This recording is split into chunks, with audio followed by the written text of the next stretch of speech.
Chapter 1. The New Puppy. My name is John Grogan, and I love dogs. When I was 10 years old, my father gave me my first dog. I called him Sean. Sean was my best friend. He went everywhere with me, and he was very obedient.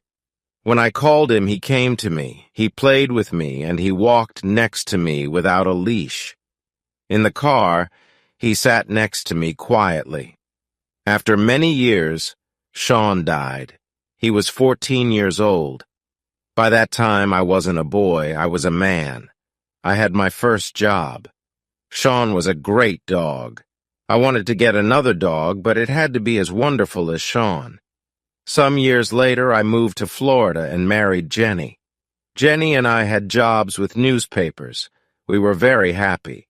We were young and in love, and life was wonderful. One day I bought a plant for Jenny. It was very large, with beautiful white flowers. Jenny loved it. Maybe too much. Every day she gave it water. In the end, the plant got sick and died. Some days later, I woke up early. Jenny wasn't in bed. I found her at the table with a newspaper. She had a red pen in her hand. "Jenny," I said, "what are you doing?" She showed me the newspaper.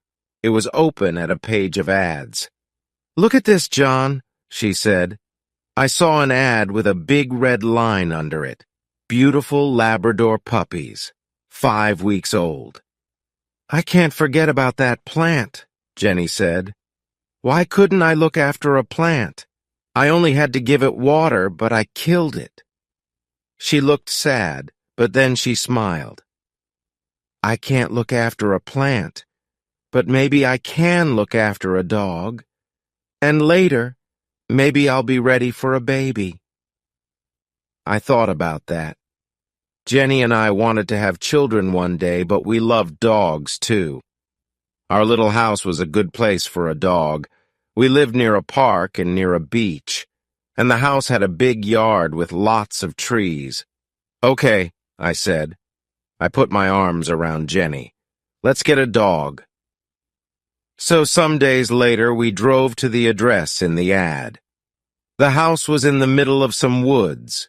A woman came to the door, and there was a beautiful yellow Labrador with her. "I'm Lori," said the woman. "And this is Lily. She's the puppy's mother." "Where's the father?" I asked. "Oh," said Lori. "Sammy boy? He's around here somewhere." Then she said quickly, "Do you want to see the puppies?" Lori took us into a room behind the kitchen. There were a lot of newspapers on the floor and a large box by the wall. In the box were 9 yellow puppies. "Oh," cried Jenny, "aren't they beautiful?" We sat on the floor with the puppies. One little puppy really liked us. He climbed up our shirts and looked into our eyes. "The puppies are $375 each," said Lori, "but you can have that puppy for $350. I stood up and turned away from the puppies. Then I turned back quickly and shouted loudly. The other puppies ran away, but the little puppy ran to me and climbed over my shoes. "That's our puppy!" Jenny laughed. I held him in front of my face. I looked at him, and he looked at me. He had very large brown eyes. I gave him to Jenny, and she held him too. "I think he likes us," I said. We paid Lori for him. "Come back for him in 3 weeks," she said. "He'll be 8 weeks old, so you can take him then." We thanked Lori and said goodbye. On our way to the car, I put my arm around Jenny. "Isn't it wonderful?" I said. "We got our dog." "Yes," she said.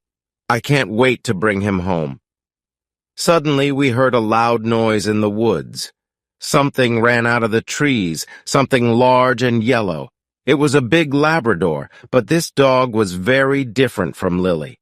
This dog was wild and dirty. It had a crazy look in its eyes. It ran quickly past us and around the back of the house.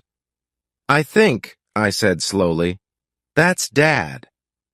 Jenny and I tried to think of a name for our puppy, but each of us liked different names. One morning we heard a song by Bob Marley, the Jamaican singer, on the radio. Bob Marley was dead, but people played his music everywhere in Florida. Jenny and I liked his music too. Suddenly, at the same time, we shouted, "Marley!" "That's it!" I cried. "That's his name! Marley!" Jenny smiled. Some days later, Jenny's sister called her from Boston. "We're visiting Disney World next week with the children," she said. "Would you like to come with us?" Jenny wanted to go to Disney World very much. "But I won't be here when Marley comes home," she said. "That's okay," I said. "I'll go and get Marley." A week later, Jenny left for Orlando.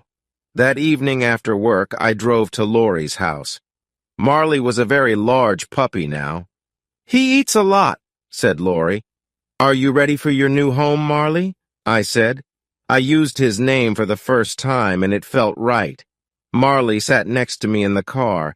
He tried to climb on me, but each time he fell back on the floor.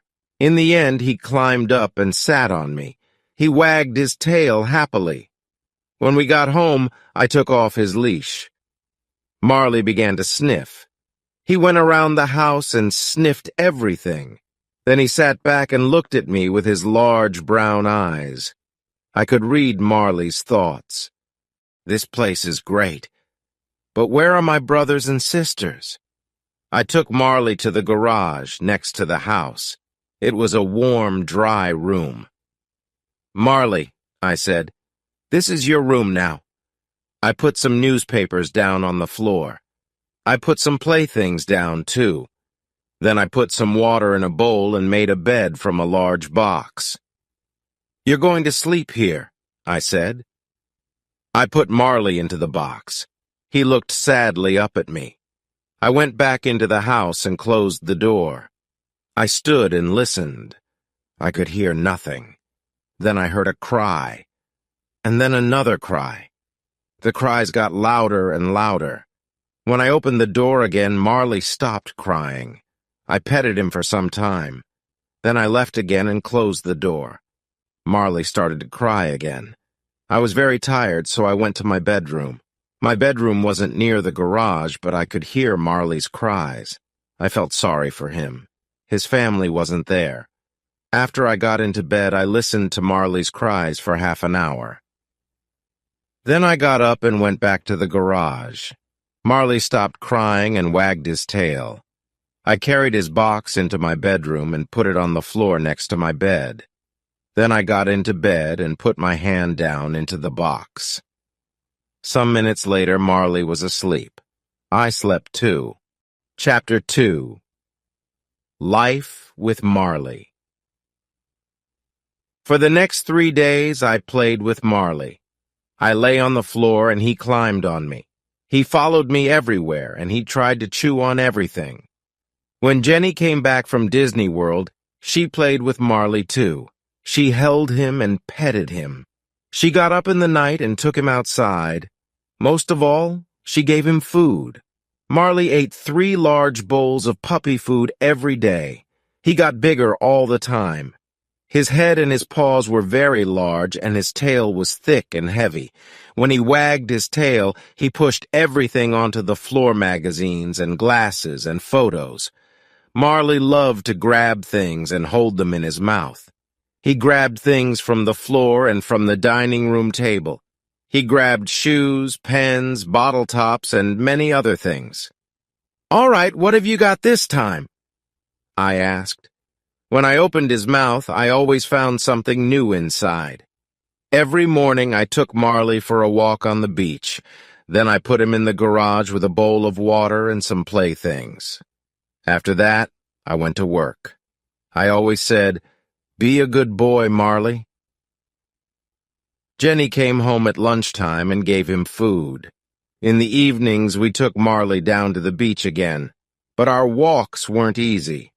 Marley ran in front of us and pulled on his leash. We pulled him back, then he pulled us again. He went this way and that way, and he sniffed everything. We tried to teach Marley, "Come, stay, sit down, no," but he didn't listen to us. He wasn't obedient.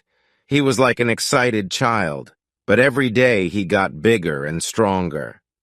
"I killed the plant, but I'm good with Marley," Jenny said happily. One day, Jenny invited a friend to our house. Her friend brought her old dog, Buddy, with her.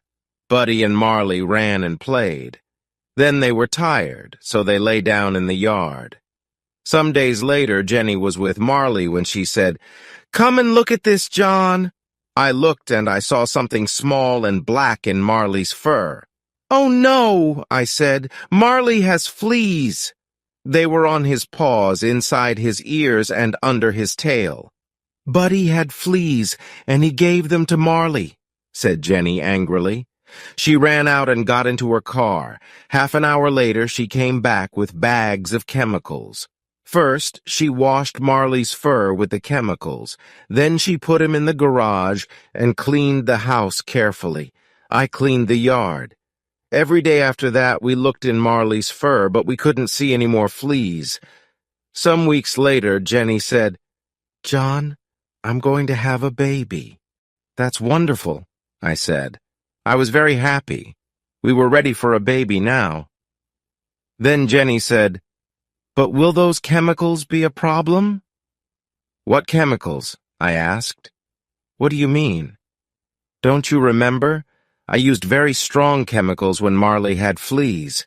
"They can't be good for a baby," she said. She talked to her doctor about the chemicals. "It's all right, Jenny," he said. "Everything will be okay." Jenny got up early every day and took Marley for a walk. She ate lots of fruits and vegetables.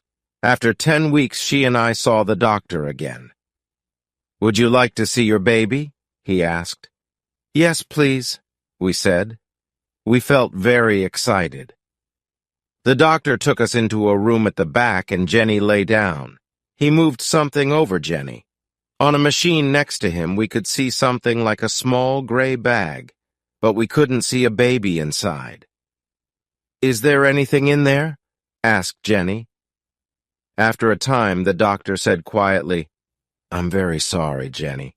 Your baby's dead." I felt sick. I sat and held Jenny's hand. We didn't say anything for a long time. When the doctor left, I put my arms around my wife. Later, I took her home. She was very quiet in the car. Her eyes were red, but she didn't cry. Back home, Jenny went into the dining room and sat down quietly on a chair. I got Marley from the garage. He was very excited. He jumped up and wagged his tail. He wanted to play. "Not today, Marley," I said sadly. Marley ran into the yard. He came back into the house and drank water from his bowl. Then he ran into the dining room and I followed him. But at the door of the dining room, I stopped. I saw a wonderful thing. Marley stood quietly in front of Jenny with his tail between his legs. He put his big head on her legs. He looked at her with his large eyes and made small cries. Marley understands, I thought. Jenny petted his head and put her face in his fur. Then suddenly she began to cry. I went to them and put my arms around them. The three of us stayed there for a long time, Jenny, Marley, and me. Chapter 3. The Obedience Class. When Marley was 6 months old, Dr. J, the animal doctor, told us about an obedience class. We loved Marley very much, but he wasn't an obedient dog. Every day he got bigger and stronger, and he didn't listen to us. He jumped up on us. He grabbed things in the house and chewed them. When I bought flowers for Jenny, Marley ate them. We met the teacher of the obedience class. She had a cold face, and she didn't smile.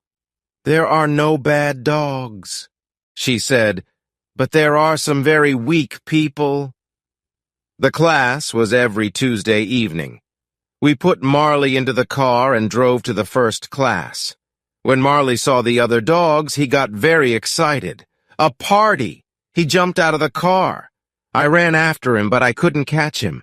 Marley sniffed every dog before I caught his leash. "Take that dog back to his place in the line," said the teacher. "Who is going to be his boss, you or your wife?" "I am," I said. "Me too," said Jenny. "No," said the teacher. "A dog can only have one boss." "Okay," said Jenny. "I'll do it." The other dogs sat quietly in a line. Jenny took Marley to his place. I stood and watched. Suddenly Marley saw another dog at the end of the line. That dog looked interesting. He started to pull Jenny. She tried to stop him, but she couldn't. Marley was stronger than Jenny, so he pulled her to the other dog. Then he sniffed around it. "That dog thinks he's the boss," said the teacher coldly. She started to teach the class sit and down. "Sit," Jenny told Marley. But Marley didn't want to sit. He jumped up and put his paws on Jenny. After the class, the teacher said, "You have to be strong with that animal. You're the boss. Show him that." When we got home, Jenny said, "You can take Marley to the class next week." The next Tuesday, Marley and I went back to the class. Jenny stayed at home. In the car, I said to Marley, "I'm the boss. You're not the boss. I'm the boss. Do you understand?" But Marley only looked at me and wagged his tail. Then he tried to chew my hands. In this lesson, the dogs had to walk quietly next to us. It was a very important lesson for Marley. When he went for a walk with Jenny and me, he always pulled us. The teacher gave us chains. "Put the chain over your dog's head," she said. "When he pulls you, pull him back with it. It will hurt him, so he'll stop pulling." I tried to put the chain over Marley's head, but Marley, of course, got very excited. A new game. He grabbed the chain with his teeth. I tried again, but each time Marley grabbed it. In the end, I got the chain over Marley's head and started to walk with him. When Marley pulled in front of me, I pulled him back with the chain, but then he pulled away again. "Here," said the teacher, "I'll show you." She took Marley's leash and started to walk with him. Marley pulled the chain and the teacher pulled him back. But then Marley pulled the chain again. This new game was great. Then Marley saw me. He started to run to me and he pulled the teacher after him. Marley was bigger and stronger than the teacher, so she couldn't stop him. She was very angry. After class, the teacher said, "Your dog isn't ready for this class. He's too young. You can bring him back in 6 or 8 months." "Are you telling us that we have to leave the class?" I said. "That's right," she said. "You have to leave." Because Marley couldn't go back to the class, I started to teach him at home. But it was difficult. Marley wasn't a fast learner. We had another problem with Marley. In Florida, there were often thunderstorms. Marley was afraid of loud noises. He went crazy in a storm. He broke things and made everything dirty. After each storm, Marley quickly forgot about it. He was happy again and wanted to play. But in the next storm, the same thing happened. He was afraid, so he went crazy again. We talked to Dr. J about the problem. Dr. J was young and he understood dogs very well.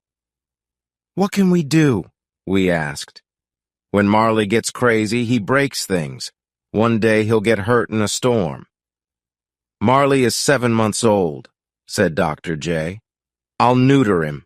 Then he won't get so excited. He'll be a quieter, happier dog." I thought about that. "Oh," I said, "I don't really know." "Yes," said Jenny, "that's a great idea." "Bring Marley here on your way to work," said Dr. J. "It doesn't take long. He'll be ready by the afternoon. You can get him again on your way home." A week later, we took Marley to Dr. J. Marley ran from the house and jumped into the car. He was very happy. He loved to go out with Jenny and me, his 2 best friends. Jenny drove and I sat next to her with Marley. He pushed at the window with his nose. He wanted to sniff outside the car.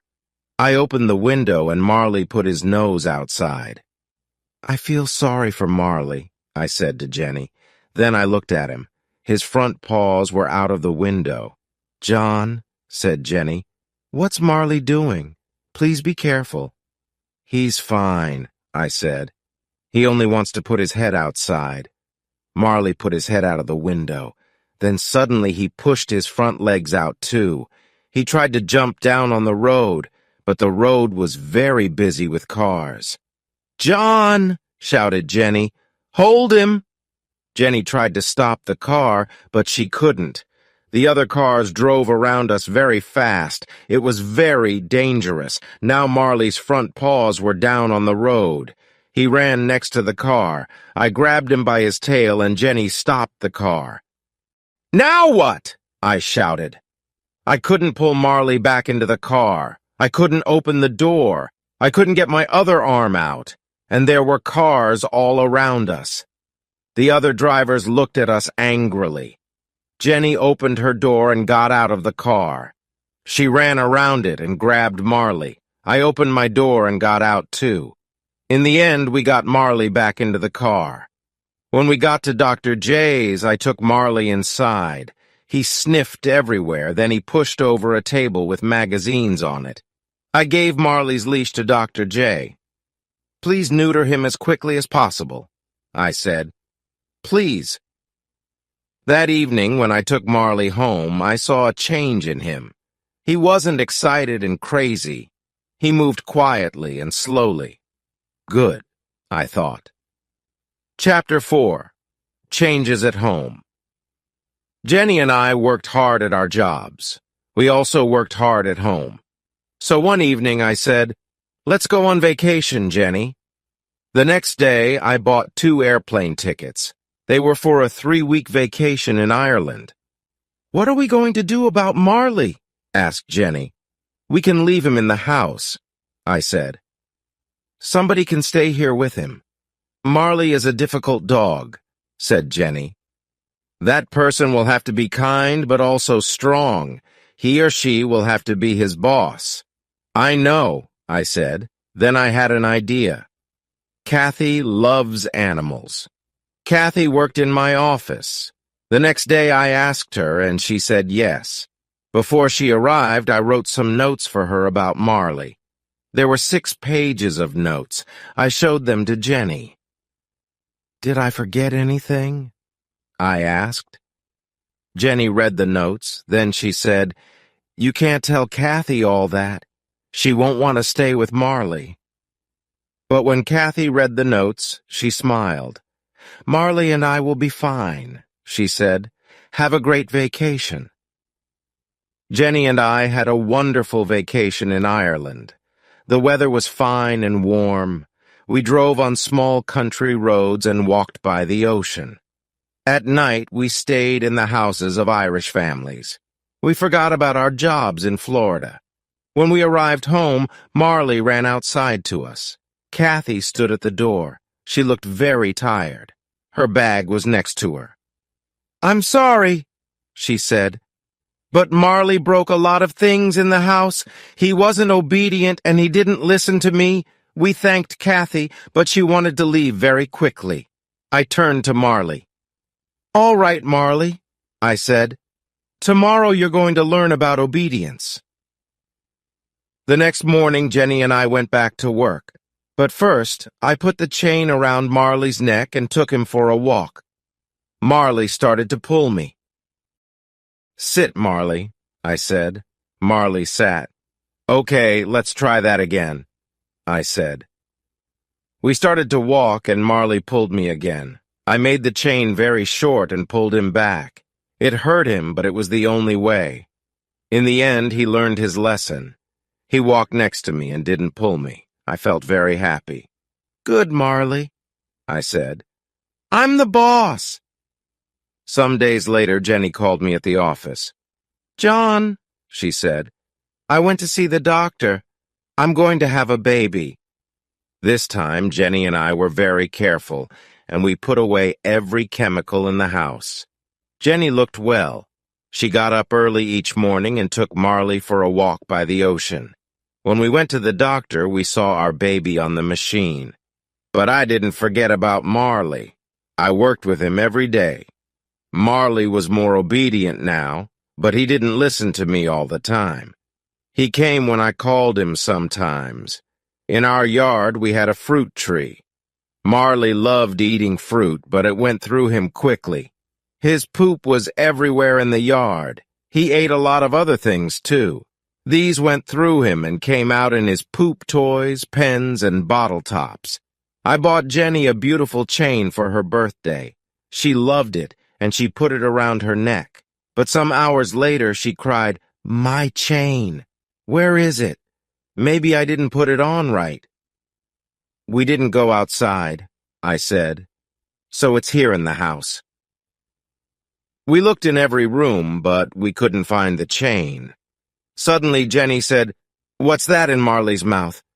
I saw the end of a thin chain. "Oh, no," I cried. "Okay, Marley, it's all right. Come here now. Please give us the chain." But Marley only looked at us. Suddenly, he threw his head back. "He's eating the chain," cried Jenny.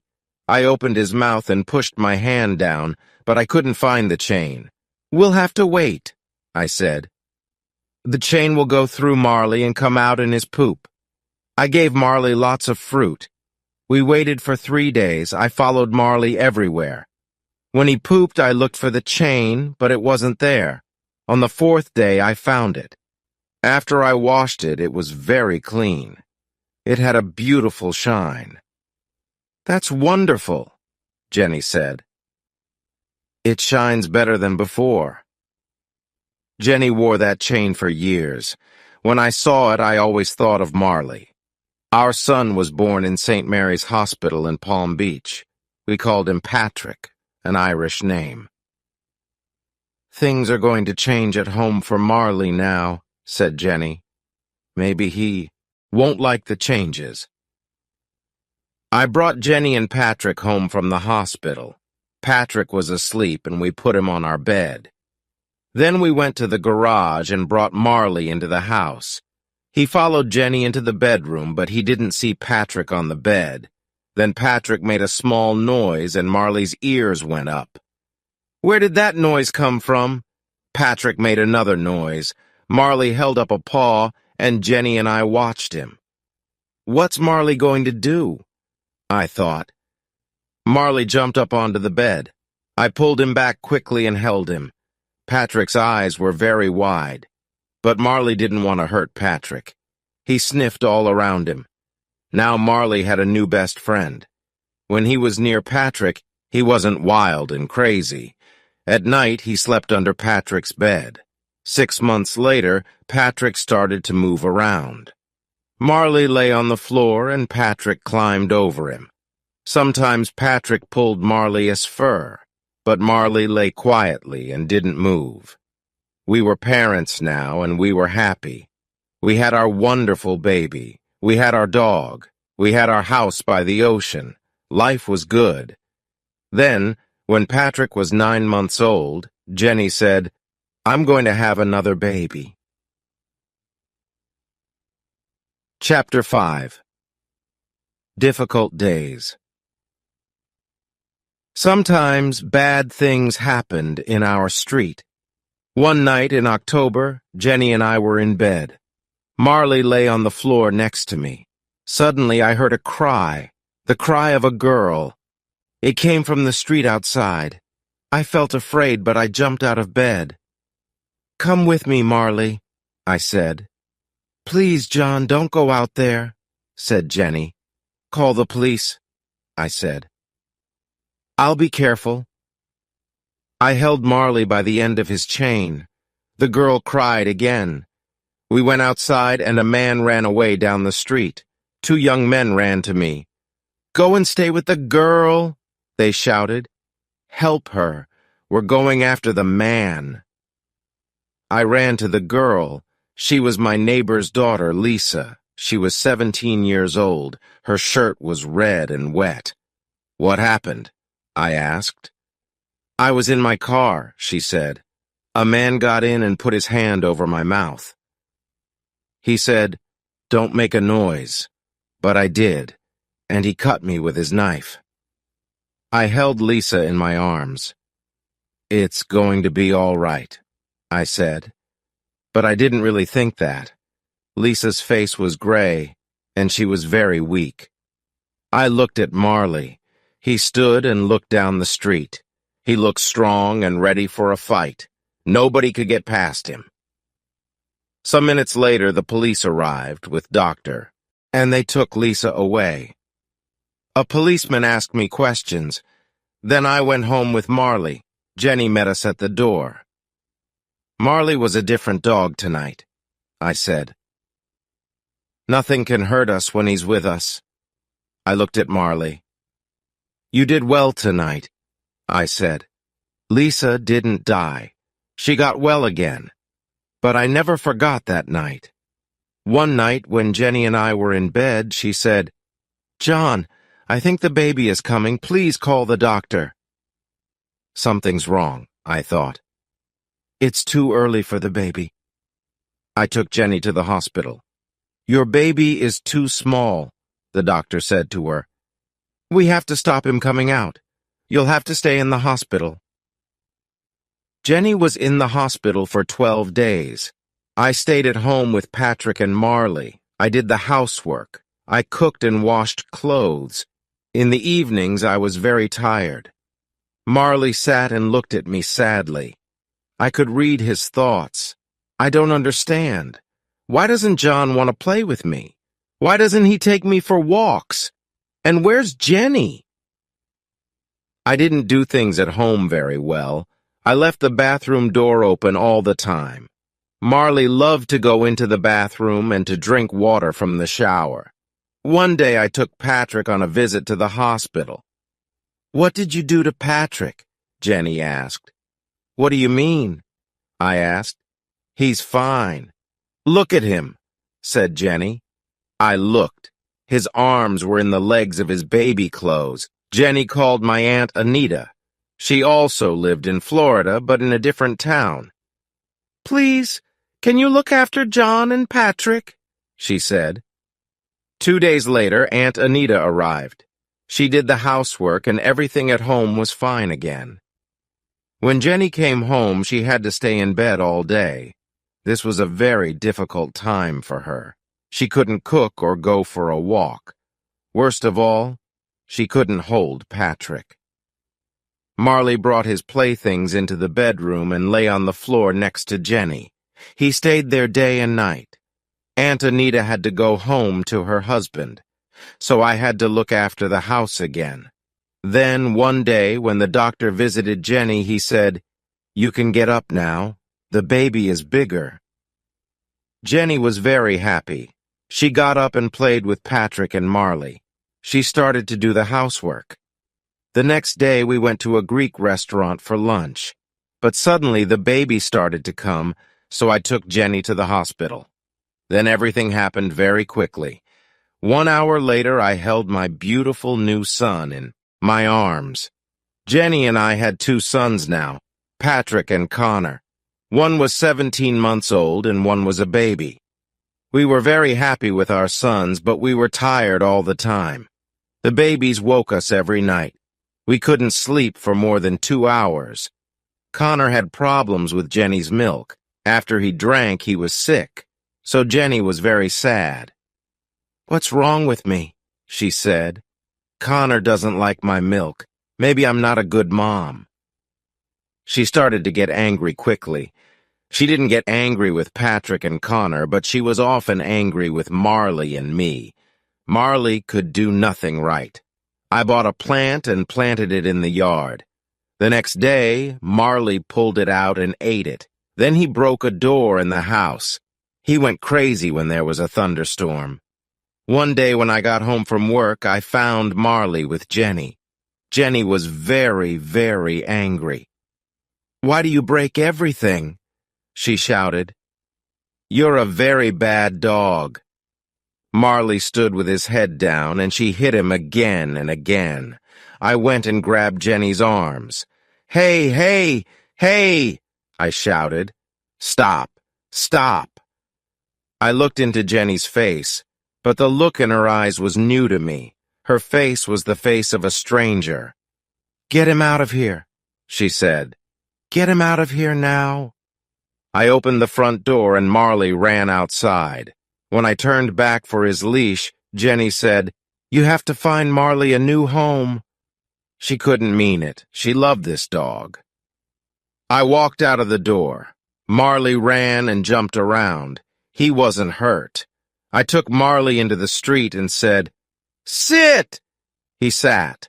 I put his chain over his head with the leash, then I took him for a very long walk. When we got home, Marley was very tired. I took off Marley's leash and he ran to his bowl. The water went everywhere on the floor. I cleaned it. Jenny sat in a chair with Patrick and Connor.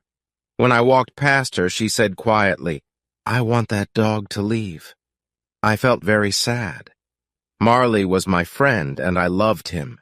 I didn't want to find a new home for him. But I also had a wife and 2 small children. I had to think about them. I talked to my friends and neighbors about Marley. "Do you want a Labrador?" I asked. But nobody did. I looked in the newspapers.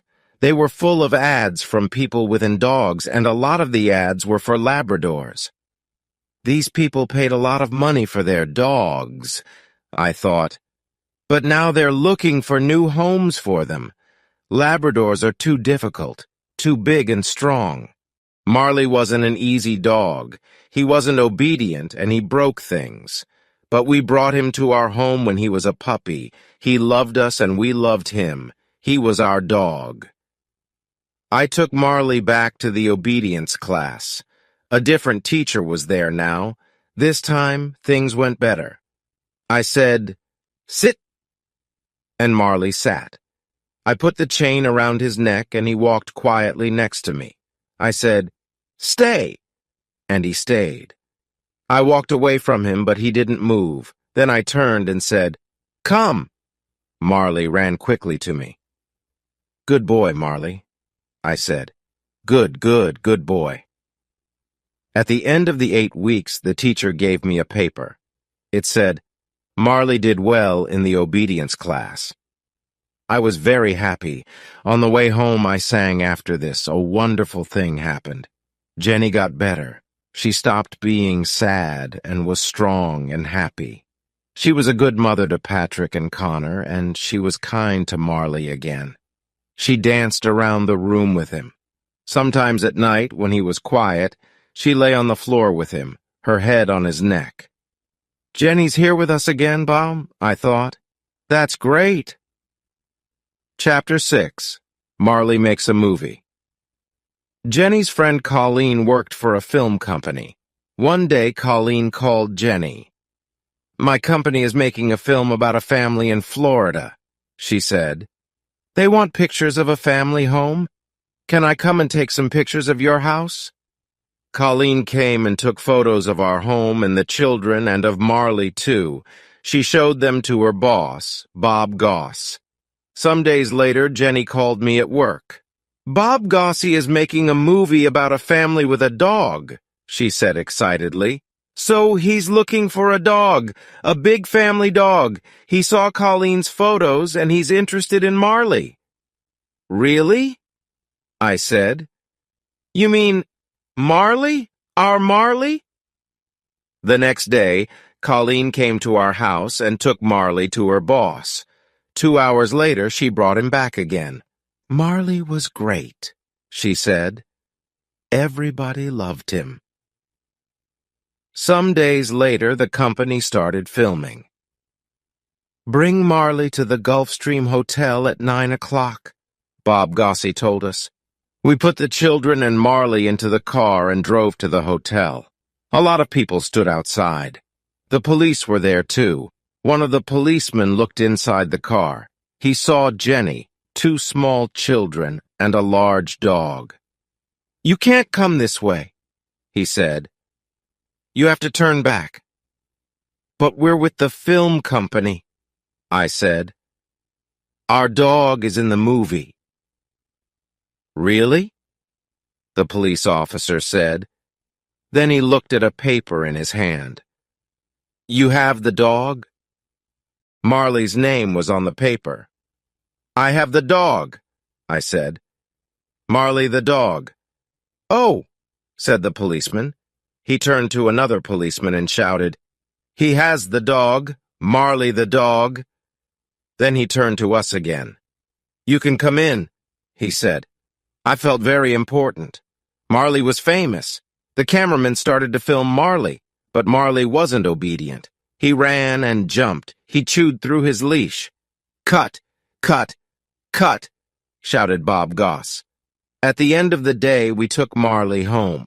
Marley, I said sadly, you're not going to be famous. But the next day, the film company called again. Please bring Marley back here, they said. When we got back to the hotel, Bob Goss said, On film, Marley was great. Marley had a very good time with the people in the film company. Everybody played with him and petted him. After 4 days, the cameramen stopped filming. Call us after 8 months, said Bob Goss. The movie will be ready then. After 8 months, we called the company. The name of the movie was The Last Home Run, but we couldn't learn anything about it. I called the company again and again.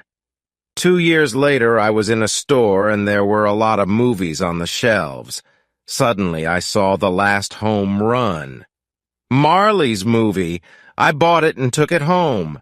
Come and watch this, I shouted to Jenny and the children. We saw Marley in the movie. He was only there for 2 minutes, but it was very exciting. We all laughed and cried. We're famous, shouted Patrick. Marley's name came at the end of the film. In big letters it said, Marley the dog. Sometime later we said goodbye to our home in West Palm Beach. The place got more and more dangerous, and our house was too small for 2 children and a large dog. So we moved to a bigger house in another city, Boca Raton.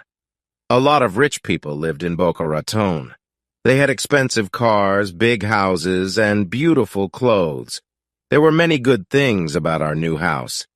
Near the house was a small park. But best of all, it had a pool. We all loved the pool, but Marley loved it most. He jumped in with me and climbed on me.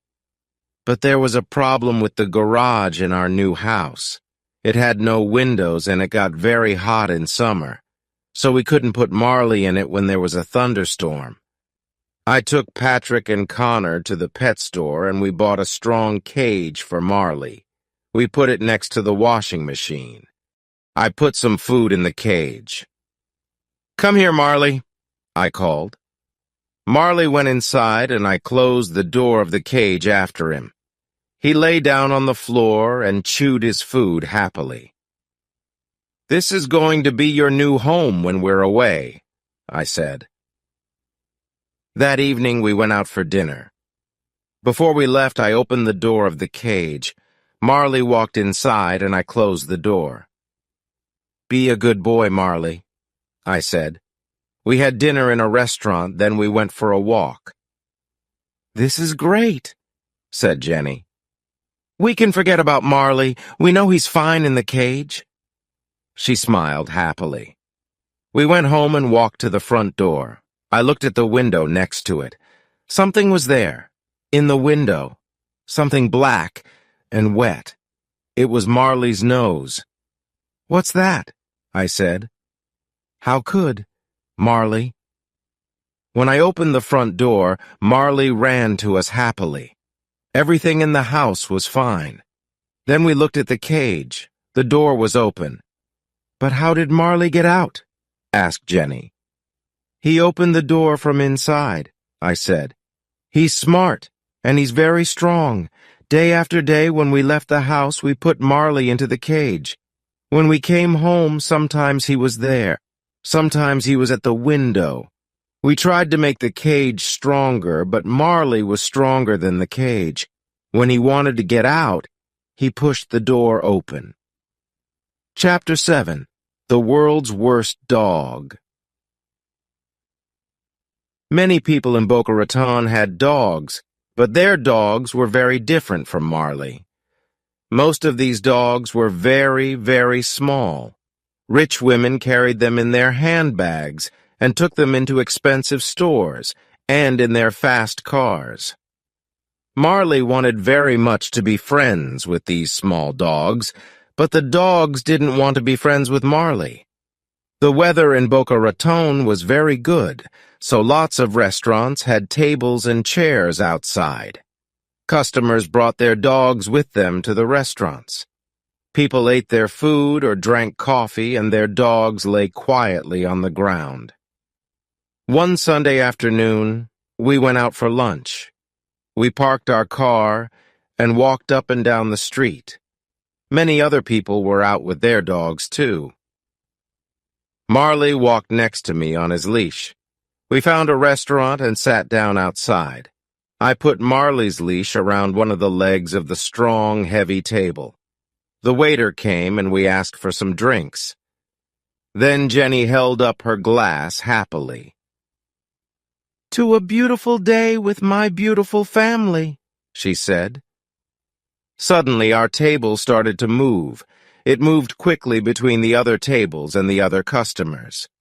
"What's happening?" I thought. Then I saw a small white dog across the street. "Marley's going to that dog!" I shouted. "We have to stop him!"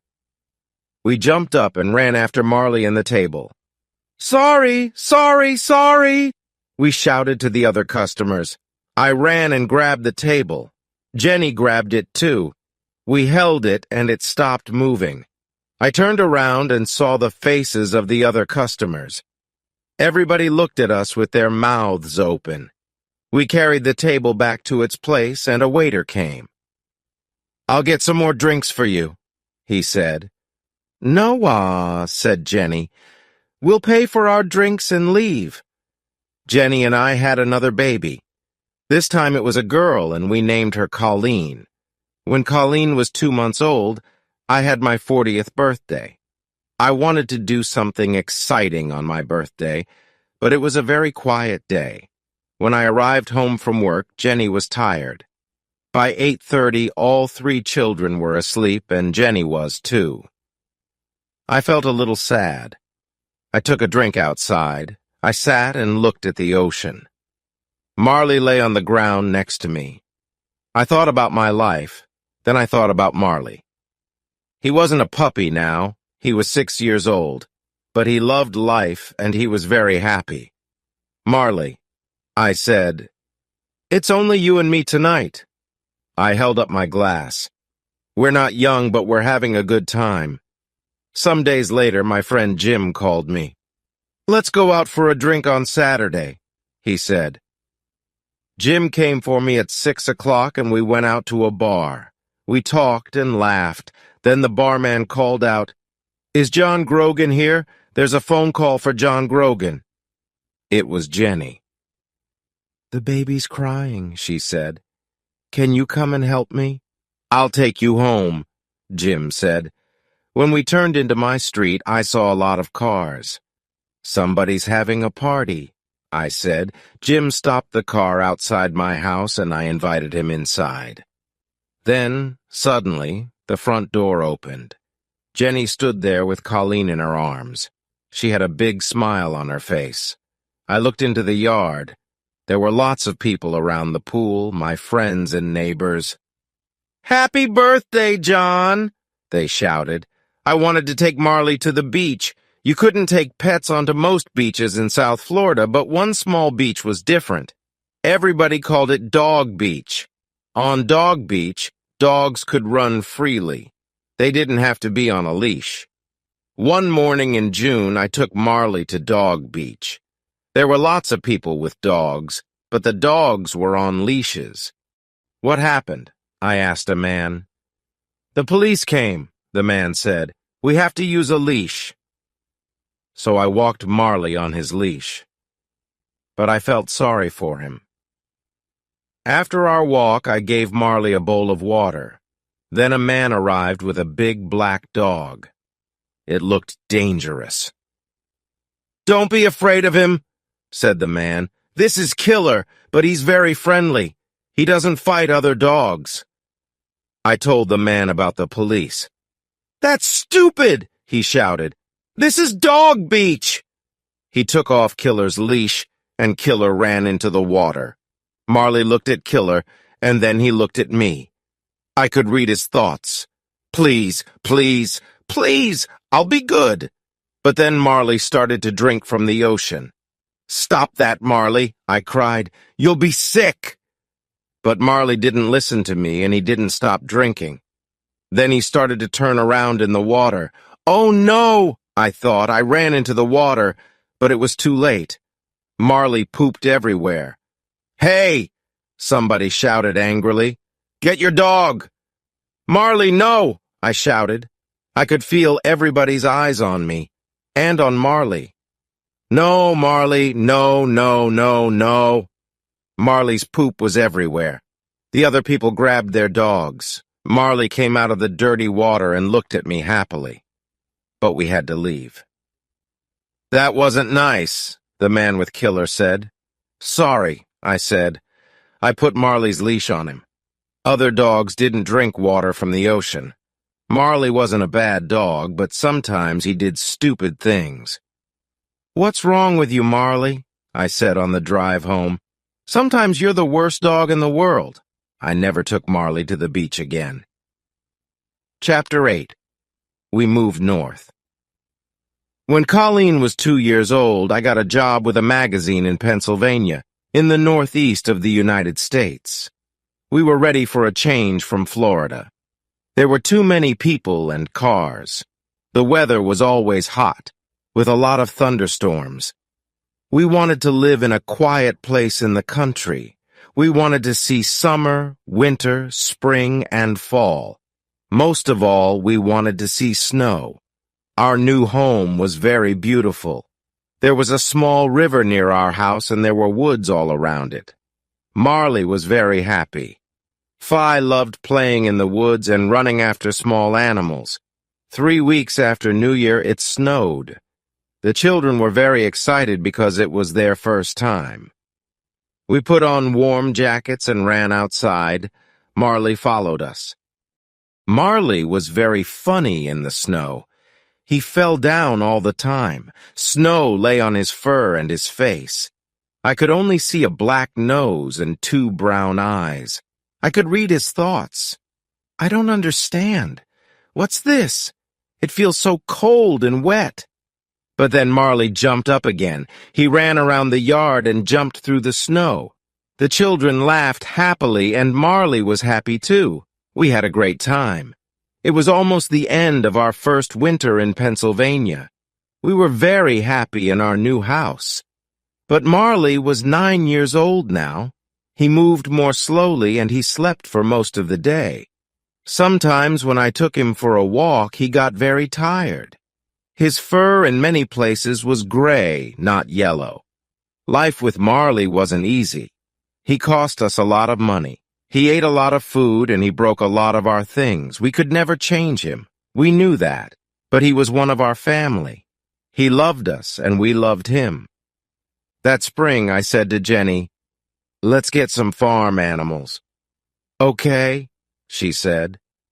"But we don't have a place for big animals. Let's get some chickens. Then we can have eggs every day." Jenny talked to one of the moms at the children's school. Donna lived on a farm. She gave Jenny 4 baby chickens. The chickens lived in a box in the kitchen. They ate and pooped. Then they ate some more, and they got bigger. One morning I woke up early when I heard a call from downstairs. Cock-a-doodle-doo. I woke Jenny up and asked, "What's that noise?" "Oh," she said, "I don't know." She turned over and slept. Every morning the chickens made a lot of noise. Sometimes they made loud noises very near Marley. Marley was usually afraid of loud noises, but he didn't move away from the chickens. That's strange, I thought. Can't Marley hear the chickens? One afternoon when Marley was asleep in the kitchen, I walked up behind him. "Marley," I said, but Marley didn't move. "Marley," I said again. Nothing. "Marley!" I shouted. Marley turned. He stood up and wagged his tail. Oh no, I thought. Marley can't hear. But Marley could hear some things. When we put food in his bowl, he always heard the sound of his dinner. He ran in from the next room. Marley was always hungry. He ate 4 big bowls of dog food every day, and he also ate our food. Labradors are big dogs, and Marley was a very large Labrador. But he never got fat. One day I came home from work early, and I went into the kitchen. Marley was there. He didn't see me, and he didn't hear me. There was a sandwich on the kitchen table. Marley stood up and put his paws on the table. Then he ate the sandwich. "What are you doing, Marley?" I asked. "You are a bad dog." But he didn't hear me. He ate the sandwich happily. I put my hand on Marley's fur, and he jumped. When he saw me, he lay down on the floor. He looked up at me, and I started to laugh. I couldn't be angry with Marley. He was old now, and he couldn't hear. I couldn't change him. The chickens weren't afraid of Marley, and he never tried to catch them. They walked around the yard, and Marley went with them. Chapter 9. Marley Gets Older. Jenny and I had a good life. Our children were young. We felt young, too. But when we looked at Marley, we saw many changes. The years went past, and he was 12 years old. By this time, he couldn't hear anything. His fur was gray. His teeth were brown. Late one night, I took Marley outside for his walk before bed. It was winter, and there was a cold rain. I went back into the house for my jacket. When I came out again, Marley wasn't there. I looked for him everywhere, but I couldn't find him. I went back inside. Then I walked upstairs and woke up Jenny. "I can't find Marley," I said. "He's out there in the rain." Jenny pulled on her jeans and shoes, and we went outside again. I walked slowly through the woods and called for Marley. Jenny went a different way. We were very wet and cold. "Let's go home and get warm," I said. "I'll get the car and come out again." We walked back to our house. Suddenly we saw Marley. He stood outside the house, out of the rain. When he saw us, he was very happy. I felt angry with him, but then I was happy too. I brought him inside and dried him. Marley was very tired. He went to sleep and woke up at noon the next day. Marley couldn't see well now. His fur started to fall out too. Jenny cleaned the house every day, but his hairs were everywhere. But Marley's biggest problem was his hips. They hurt him a lot, and he couldn't move quickly. He couldn't climb the stairs easily, but he tried to follow us everywhere. Marley had good days and bad days. One spring evening, I took him for a short walk around the yard. The night was cold, and there was a light wind. I ran, and Marley ran with me. "Marley," I said, "you're a puppy again." We ran back to the house. There were 2 small stairs in front of the door. When Marley tried to climb the stairs, he fell down. He lay on the stairs and looked sadly up at me. Marley was too heavy for me. I couldn't carry him, so I had to push him up the stairs. Then he stood up and went into the house. When I looked at Marley, I thought, we only have one life, and it can change very quickly. I enjoyed my job on the magazine, but I really wanted to work for a newspaper again. Newspapers were more exciting, and I liked writing about big stories. I also liked getting letters and calls from readers. A friend told me about a job on the Philadelphia Inquirer. This was one of the best newspapers in the United States. I wrote to the newspaper and I got the job. I was very happy. In the summer, Jenny visited her sister in Boston. She took the children with her. I didn't go because I was busy with my new job. Every day I was away from home for 10 or 12 hours, so we took Marley to a vacation home for dogs. Some days later, an animal doctor called me from the home. "I'm sorry," she said, but Marley's very sick. When he saw the other dogs, he got very excited. He ate his food too quickly. Then he had a bad problem with his stomach and he almost died. He's a little better now, but it will happen again. Oh, I said. What are you saying? Do you want us to help end Marley's life? She said. I'm sorry. Oh, I said. I couldn't think. I have to talk to my wife. I called Jenny in Boston and we had a long conversation about Marley. In the end, Jenny said, "The doctor's right. We have to do the best thing for Marley." I called the doctor back. "Yes, Marley's a very old dog," I said. "Life isn't so good for him now. He doesn't have many teeth and he can't hear. His hips hurt him too."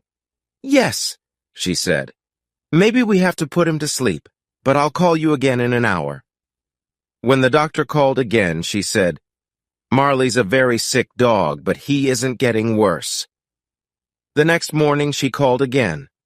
"We can wait," she said. "Marley's eating. You can take him home tomorrow." I was very happy. The next evening after work, I went to the dog's home. Marley was very thin and weak. I thanked the doctor. "Everybody here loves Marley," she said. One of the workers helped me put Marley into the car. Then I drove him home. He couldn't climb the stairs to the bedroom, and I didn't want to leave him. So that night I put a sleeping bag on the floor and lay down next to him. "Tomorrow Jenny and the children are coming back," I said. "But tonight, Marley, it's only you and me." I thought about my first night with Marley when he was a small puppy. That night he cried for his mother, and then he slept in a box next to my bed. Now, 13 years later, here we were again. I put out my hand and petted him.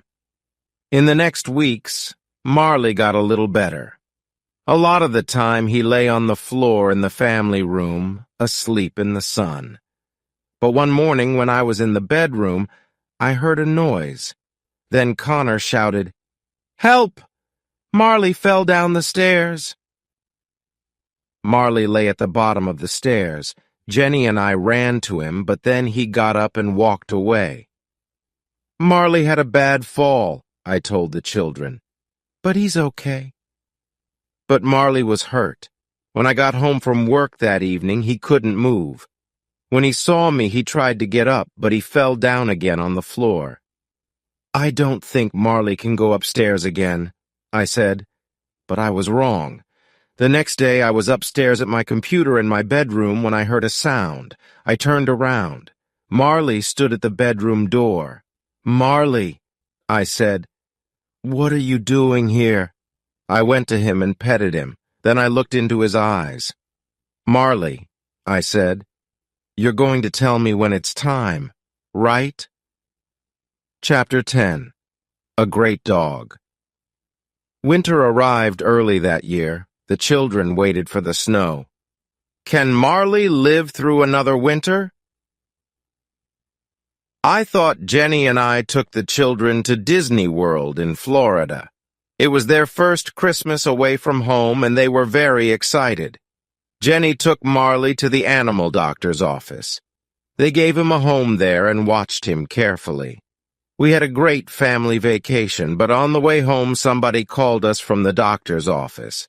"Marley's very tired," she said, "and his hips are really hurting him."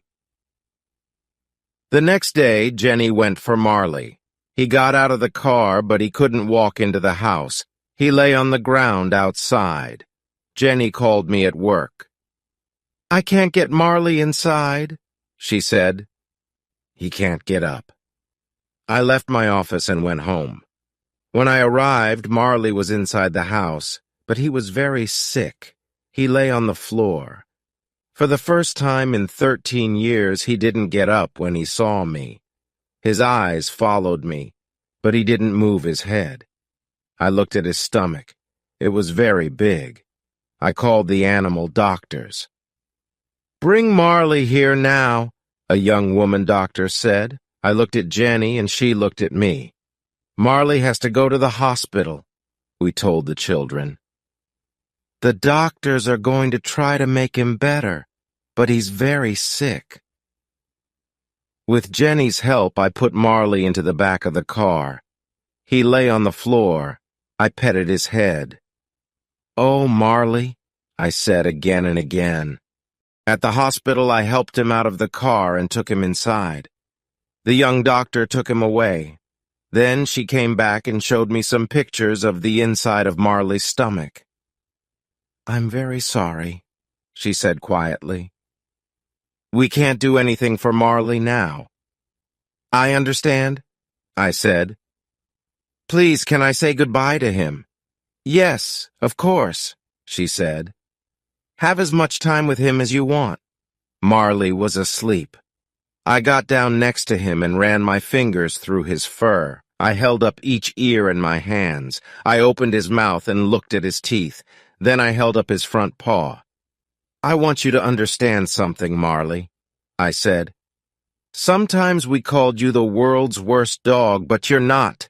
We never told you this before, but you're a great dog, Marley, a great dog." I sat with Marley for a long time, then I called the doctor.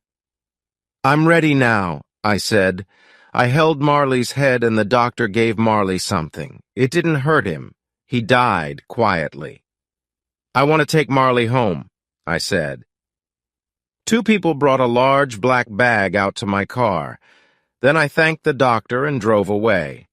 When I got home, the children were in bed. I put my arms around Jenny and we cried for a long time. Later we went outside. We took the black bag out of the car and put it into the garage. Next morning, Jenny told the children about Marley. They were very sad and started to cry. "It's okay," I said. "When you have a dog, this always happens. Dogs don't live as long as people." Connor made a picture and wrote a letter for Marley. To Marley. "I loved you all my life. You were always there when I wanted you. Your brother, Connor Richard Grogan." Colleen made a picture of a girl with a big yellow dog. She wrote under the picture, "I will never forget you, Marley. I found a very good place for Marley, in the ground under two big fruit trees. I put the black bag in the ground and Jenny and the children watched. After I finished, everybody said, 'We love you, Marley.' Then we went back to the kitchen and told stories about Marley. Sometimes we laughed, and sometimes we cried. The next days were very difficult. The house was very quiet. When I came home at night, there was no Marley. Jenny cleaned the house, but his fur was everywhere. On morning, when I put on my shoes, I found some of Marley's fur inside them. Marley was my dog for 13 years. He wasn't an obedient dog, but he was important in my life. I wanted to tell other people about him. So I wrote about him in my newspaper. Nobody called Marley a great dog, or a good dog, I wrote. He was wild and crazy. He had to leave obedience school. He chewed things and he wasn't very intelligent. But he understood people's feelings and he was very good with children. A person can learn a lot from a dog. Because of him, I listened to my feelings. Because of him, I enjoyed winter sunlight and the snow and a walk in the woods. Because of him, I can be a good friend. A dog can show us the important things in life. A dog isn't interested in fast cars or big houses or expensive clothes. Give a dog your love, and he will give you his. Many people read about Marley in the newspaper. Animal lovers called me and wrote to me. They wrote to me about their love for dogs. They wrote about their feelings when their dogs died. Many people wrote funny stories about their dogs. Some people wrote, "Marley wasn't the worst dog in the world. My dog's the worst dog in the world." I began to feel better. I took the letters home and showed them to Jenny. She laughed too. Winter came to an end and it was spring. Our yard was full of flowers. I didn't think about Marley all the time. When I thought about him, I usually remembered the happy days. In many ways, life without a dog was easier. The house and the yard were clean. We could enjoy going out to dinner. But something about our family wasn't right. One morning, Jenny showed me the newspaper. "Look at this," she said. It was an ad for a dog. I saw a photo of a big yellow Labrador. I looked at the photo, then I looked again. "That's Marley," I said. "It isn't Marley," said Jenny. "Look." Under the photo was the dog's name, Lucky. I read, "I'm looking for a new home and a new family. I want a quiet home because I'm a little wild." We read the ad and looked at the photo again. We didn't say anything for some time. Then I said, "We can go and look at him." "Yes," said Jenny. "Why not?"